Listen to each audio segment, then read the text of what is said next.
Taxi drivers brought central London to a standstill again today, but they weren't protesting against those late-night tubes. Their target was TfL. More than 1,000 cabbies blocked roads around Trafalgar Square and Westminster.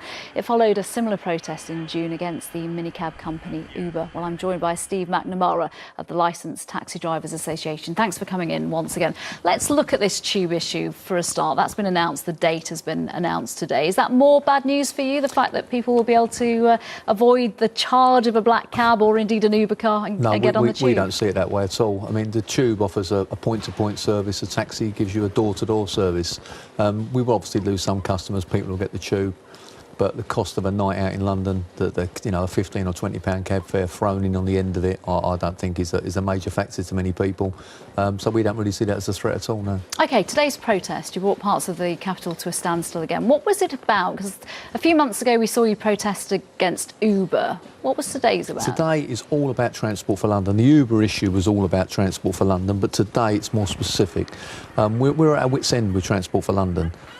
Inefficiency, ineptitude.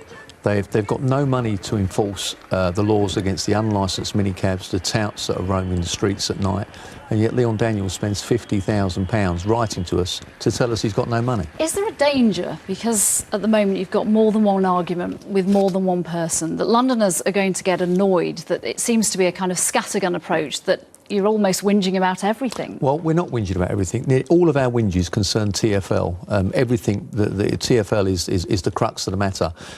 Poor management, lack of information, poor spending control, as we said, £50,000 writing to us.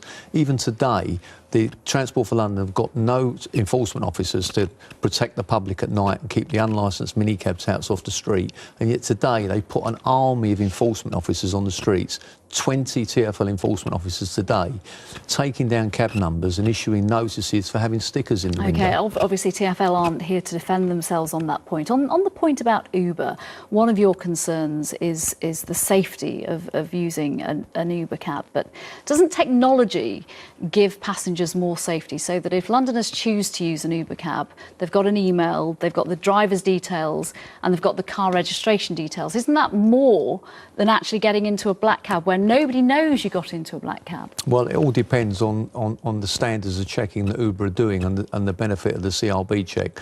The problem is that many minicab drivers in London are very recent immigrants to the city. CRB checks can only be done for the period they've been in this country. But what I'm saying is, as a passenger, there is something about your technology that is about your person that somebody somewhere will know that you got in that cab. Nobody will know that somebody got into a black cab. Well, there is that to it, but of course the issue is you don't know. You might know you've got into the vehicle, but you don't know who you're getting into the vehicle with.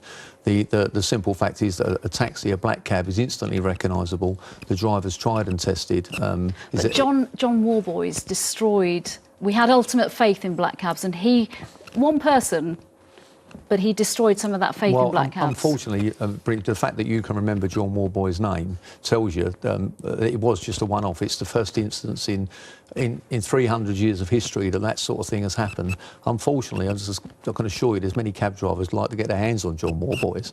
The simple point is that far more policemen, doctors, television presenters have been convicted of serious offences over the last 50 years than taxi drivers. He's the only one. Steve McNamara, thank you very much for coming in. Thank you.